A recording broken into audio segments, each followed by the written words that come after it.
Como vocês estão? Espero que estejam bem. Ficamos de responder as questões da página 9. Então vamos lá responder cada uma.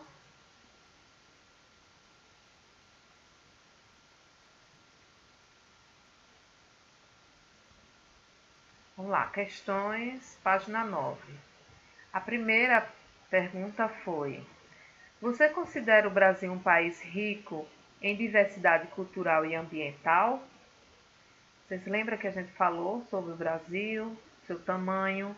Então, pelo Brasil ser um país de dimensões continentais, ele tem uma grande variedade de fauna, flora, ou seja, uma grande biodiversidade.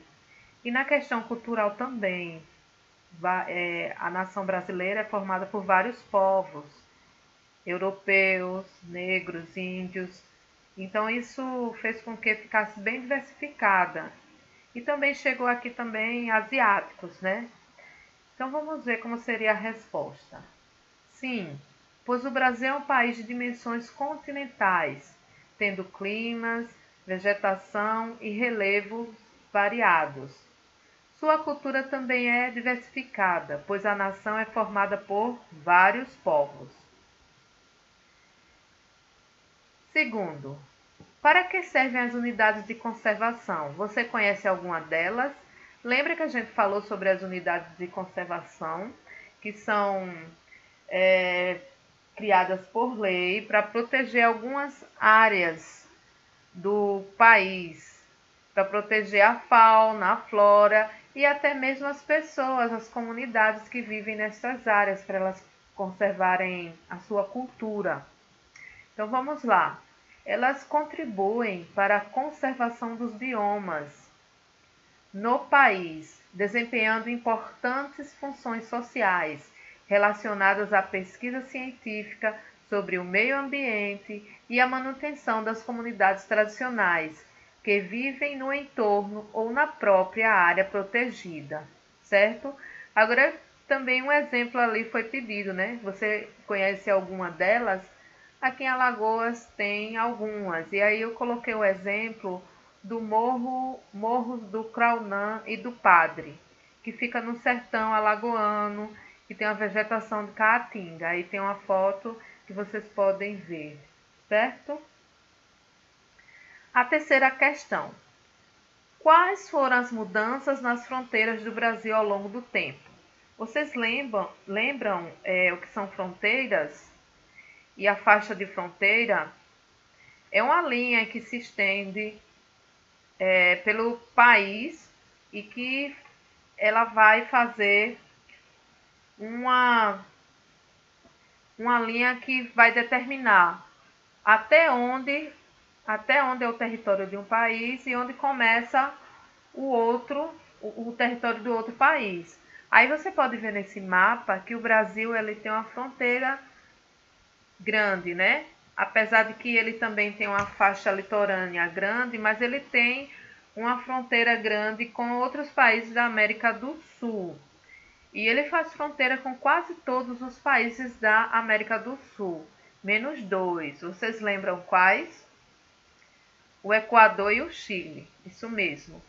Então, ao longo dos anos, desde o descobrimento do Brasil, o Brasil ele foi ficando com seu território diferente. Por quê? Porque ele começou com um tamanho e aí foi aumentando. Então ele não foi sempre esse formato que a gente vê, não. Ele foi ao longo dos tempos formando até o que é hoje. Ele foi sofrendo essas mudanças. E essas mudanças foram através de quê? Entradas e bandeiras, aí você tem que dar uma relembrada de história, né? Em que foi adentrando o território, a parte mais ocidental, certo? Do litoral, partindo do litoral e indo para a parte ocidental, certo? E aí foi aumentando o tamanho do território. E também teve alguns acordos e algumas guerras, e aí o território foi aumentando, certo? Vamos ver aqui a resposta. Sofreu mudanças após a colonização, com entradas e bandeiras, com acordos e tratados e guerras, aumentando o território ocidentalmente e ao sul. Então ele foi aumentando com o passar do tempo, com todas essas ações aí. E hoje é esse território que vocês conhecem. A quarta questão.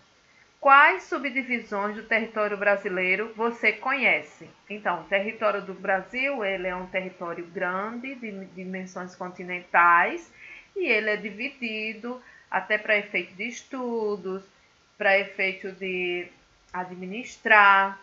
Então, quais são essas subdivisões que vocês conhecem? Tem a subdivisão do IBGE, que são as 5 regiões, né?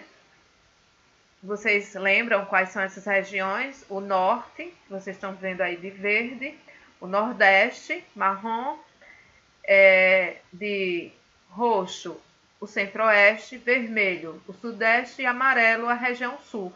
Essas aí são as subdivisões, né, do IBGE.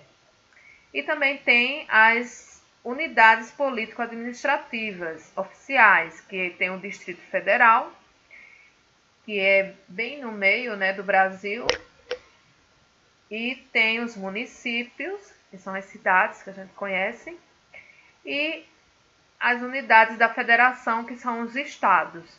Então vamos ver como ficou a resposta. Podemos destacar entre várias subdivisões as 5 regiões do IBGE e as unidades político-administrativas oficiais nacionais, distrito, município e unidades da federação. Então essas são as partes que o Brasil foi dividido, em várias partes. E essas são aí as mais conhecidas. Há outras, mas no momento a gente vai ficar com estas. E para fechar aqui a nossa interação, já que a gente está falando do Brasil, né? Então vamos pensar um pouquinho de Brasil nas mãos do Senhor. Feliz é a nação cujo Deus é o Senhor. Salmos 33:12. E por tudo que a gente vem vivendo, vamos fazer um pedido a Deus, né? Que Deus sare a nossa nação. Então, fiquem com Deus e tchau.